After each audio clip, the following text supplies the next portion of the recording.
Cell world at Charminar. हर brand के mobiles का ब्रांडेड शोरूम, मोबाइल्स और ओरिजिनल मोबाइल एसेसरीज के लिए बरसों पुराना जाना पहचाना नाम सेल वर्ल्ड। पहले तो मीडिया के ज़रिए ये बात फैलाई गई थी कि वो अयोध्या से लड़ेंगे, फिर अचानक ये मालूम हुआ कि वो गोरखपुर से लड़ेंगे। तो मुझे उम्मीद है कि गोरखपुर के जनता जिस तरह कोविड के सेकेंड वेव में योगी सरकार बिल्कुल गायब नज़र आई थी और उत्तर प्रदेश की जनता को उनके हाल पर छोड़ दिया था, जिस तरीके से गंगा के पानी के ऊपर हज़ारों लाखों लोगों की लाशें तीर रही थी, वैसे ही गोरखपुर में राप्ती नदी में कई लाशें बह रही थी। तो मुझे उम्मीद है कि गोरखपुर की जनता राप्ती नदी में जो गरीब आवाम की बेबसी और लाचारी और उनकी मौत और उनके भाई बहन बेटे की लाशें जो बह रही थी, वो उसको याद रखेंगी और एक अच्छा फ़ैसला लेंगी योगी आदित्यनाथ के ख़िलाफ़।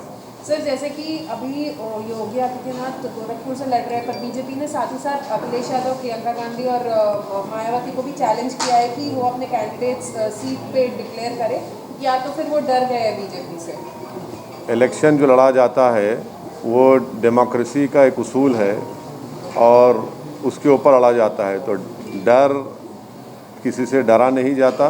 कैंडिडेट खड़ा किए जाएंगे और जनता फैसला करेगी। सर, आपकी तैयारी कैसी है?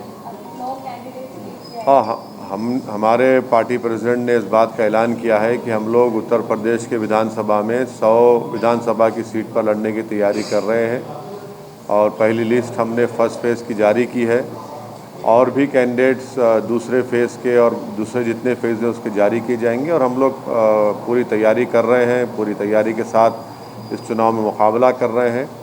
और ज़ाहिर है कि इलेक्शन कमीशन के गाइडलाइंस को फॉलो करते हुए, क्योंकि फ़िज़िकल रैलीज़ अलाउ नहीं कर रहे हैं, तो हम लोग वर्चुअल रैलीज़ भी करेंगे और जो भी मॉडर्न टेक्नोलॉजी के जो टूल्स हमारे पास हैं उसको इस्तेमाल करेंगे इलेक्शन कमीशन के रूल्स और गाइडलाइंस को देखते हुए।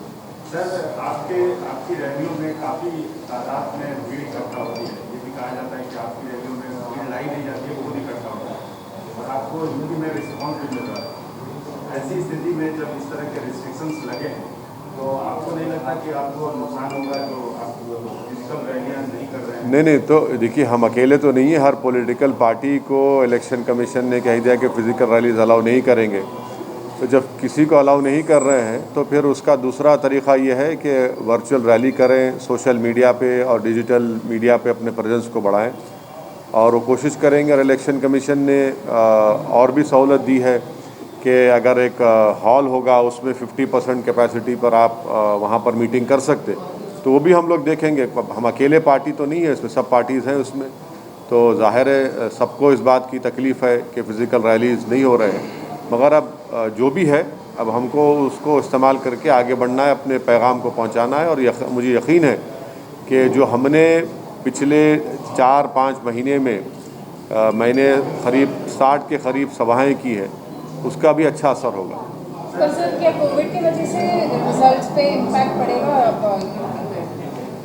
अब ये बताना मुश्किल है कि किस तरीके से कोविड फैलेगा, क्या होगा, बट अब इलेक्शन कमीशन ने अपने विजडम में फ़ैसला लिया है चुनाव कराने का, तो हम पॉलिटिकल पार्टीज़ में पूरा अपना ताउन देंगे, कोऑपरेट करेंगे ताकि लोग ज़्यादा से ज़्यादा निकल कर अपने वोट का इस्तेमाल करें और हमारी पार्टी के उम्मीदवारों को कामयाब करें। सर, मौजूदा रिस्ट्रिक्शंस के मद्देनजर आपका हैदराबाद से सुना गया कि आपका हैदराबाद से आप कैंपेनिंग नहीं कर पा रहे हैं, तो आप लखनऊ में कैंप करने वाले हैं? नहीं, तो बात बिल्कुल सही है। अब जैसा ही ये हमारे कैंडिडेट्स का नॉमिनेशन हो जाएगा, प्रोसेस शुरू हो चुका है, तो यकीनन मैं लखनऊ भी जाऊंगा, वेस्टर्न यूपी में भी जाकर किसी जगह पर अगर हम वर्चुअल रैली करेंगे, आवाम से मुलाकात होगी, या जो भी इलेक्शन कमीशन के रूल्स और गाइडलाइंस के तहत काम करना है करेंगे। सर, वही पुराना सवाल जो आपके बारे में कहा जाता है कि आप उत्तर प्रदेश में बीजेपी को जिताने के लिए इतनी मेहनत कर रहे हैं, न कि अपनी सीटें जीतने। अब ये तो इल्ज़ाम ज़िंदगी भर मुझ पर लगता रहेगा, इसकी मुझे कोई फ़िक्र नहीं है। सवाल ये पैदा होता है कि 2014 में, 17 में, 19 में क्यों उत्तर प्रदेश में बीजेपी जीती। मेरे सवाल का जवाब कोई नहीं दे पा रहा है। इसलिए नहीं दे पा रहा है कि सच्चाई ये है कि ये तमाम नाम निहाद सेकुलर पार्टीज़ बीजेपी को हराने में नाकाम साबित हुई हैं। और ये भी कोई नहीं बता पा रहा है कि 2019 में एमआईएम पार्टी सिर्फ 3 लोकसभा की सीट लड़ी तो बीजेपी कैसे 306 के ऊपर जीत जाती है। तो ये सब सवालात हैं। ये बुखलाहट का शिकार और फ्रस्ट्रेशन का शिकार होकर इनको अपनी शिकस्त नज़र आ रही है। इनके पास खुद आइडियोलॉजिकली और इंटेलेक्चुअली कैपेसिटी नहीं है बीजेपी को हराने की, तो इसीलिए मजलिस पर इल्ज़ाम लगाते हैं। सर, एक सीनियर जर्नलिस्ट ने एक आर्टिकल लिखा है कि आप थोड़ा यूपी इलेक्शन नजदीक आया, थोड़ा स्लो हो गए, आप अपने फेवर अपना आकांक्षा नहीं रहेगी। नहीं तो उनको अपनी राय का हक हासिल है। वो सीनियर कितने हैं जूनियर कितने, मुझे उससे परवाह नहीं है। लोग लिखते रहते हैं, अब उनको खुशी हो रही है या पेट में दर्द हो रहा है मेरे को नहीं मालूम, मगर हम तो अपना काम कर रहे हैं और करते रहेंगे। Sir, NCPCR writes to DM Sharanpur stating that complaint received against Darul Uloom, your website and unlawful and misleading fatwas being issued by them. Well, the NCPCR should know that a fatwa is what? A fatwa is a mere legal opinion given. It does not have any legal according to legal significance. It is an opinion given by the ulama and the scholars, and then they have the right to give it. The Supreme Court also had mentioned it in many cases. It's only a legal opinion that has been given, and if they are indulging in such behavior, it clearly shows that they have some vested interest in this. Sir, Imran Masood जो कांग्रेस छोड़ के SP की तरफ गए पर उनको वहाँ पे भी टिकट नहीं मिली, तो क्या एमआईएम उनसे बातचीत कर रहे हैं इमरान मसूद से? नहीं, इमरान मसूद साहब से हमारी कोई कांटेक्ट नहीं है, ना उनसे कोई बातचीत है। हाँ, ये बात सही है कि वो समाजवादी पार्टी में गए और उसके बाद जो मीडिया की इत्तलात हैं कि वहाँ से भी उनको इज़्ज़त और उनका मुकाम नहीं दिया गया। सर, अभी आपने 9 कैंडिडेट्स ही रिलीज़ किए हैं और 100 के करीब कैंडिडेट्स हैं, तो क्या एक साइंटिफिक अप्रोच आप देख रहे हैं जो भी कैंडिडेट सेलेक्ट कर रहे हैं, जिस प्रकार के कैंडिडेट्स होने चाहिए, क्योंकि विनिंग हॉर्सेस पर ज़्यादा ध्यान दिया जाता है, तो आपके स्ट्रैटेजी कैंडिडेट सेलेक्ट करने में क्या है? देखिए, कैंडिडेट के सिलेक्शन में कोई साइंटिफिक अप्रोच ज़्यादा स्ट्रांग वर्ड हो जाता है पॉलिटिक्स में, मगर यह है कि ज़ाहिर है हमारे पार्टी से लोग काम करते आए हैं, जो वाबस्ता रहे हैं और जो अच्छा मुकाबला कर सकेंगे, जो जीत सकेंगे। और उसमें बहुत से हर असम्बली कॉन्स्टिट्यूंसीज़ में मुख्तलिफ़ कंसिडरेशन होते हैं, उन तमाम को सामने रख कर ही एक फ़ैसला हमारी पार्टी के ज़िम्मेदारों ने लिया है और अच्छा फ़ैसला लिया है। Sir, all India Muslim personal law board ने आपको लेटर लिखा sir? All India Muslim personal law board नहीं लिखा मुझे लेटर, वो गलत बात है। All India Muslim personal law board का कॉन्स्टिट्यूशन क्लियर है, वो पॉलिटिक्स में इन्वॉल्व नहीं होता। तो आपको ये बात समझने की ज़रूरत है। कई मरतबा हम ये कह चुके हैं कि पर्सनल लॉ बोर्ड सियासत से, अमली सियासत से उसका कोई ताल्लुक़ नहीं है, ना वो उनका पोजीशन है।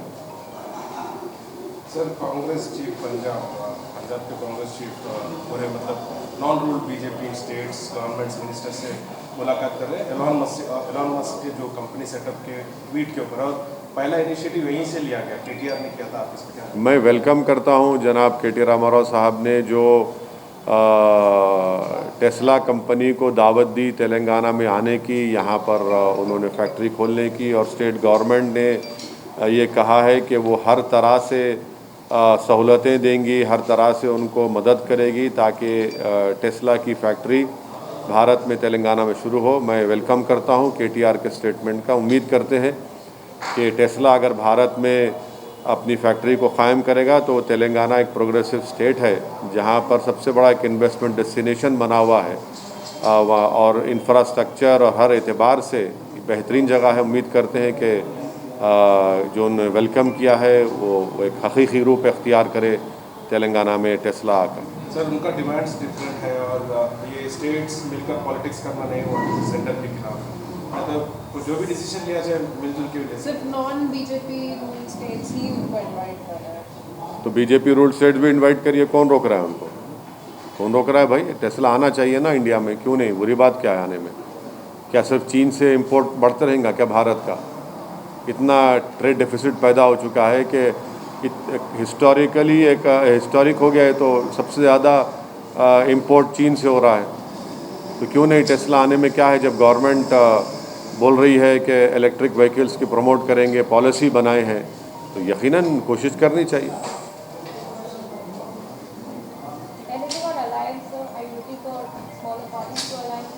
Only time will tell, but as of now we are completely geared and ready to fight the election. If it happens, we'll let you know. Sir, anything on Malegaon? Nothing. It is now the ball is in NIA court. It is the NIA's duty to do justice to the people who have died in that bomb blast.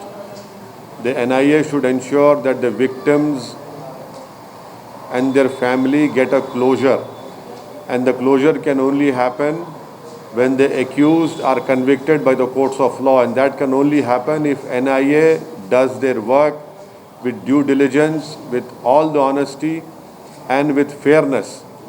Otherwise, I fear that what happened in Makkah Masjid bomb blast case, what happened in Khaja Ajmeri bomb blast case, what happened in Samjhota bomb blast case, where there has been no justice has been done.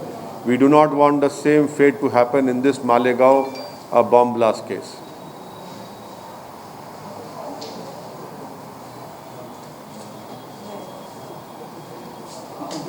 Thank you. दुनिया भर में मशहूर चारमीनार और mobiles की दुनिया में मशहूर cell world at Charminar. Mobile हो लेना तो सीधे सेल वर्ल्ड चले आना। हर ब्रांड के मोबाइल्स का branded showroom cell world. Mobiles और ओरिजिनल मोबाइल एसेसरीज के लिए बरसों पुराना जाना पहचाना नाम सेल वर्ल्ड। बिल्कुल ही वाजिबी दाम और भरोसे के मोबाइल्स के लिए आपका अपना showroom cell world. Think mobile, think cell world. Opposite Charminar bus stand, Hyderabad. Cell world.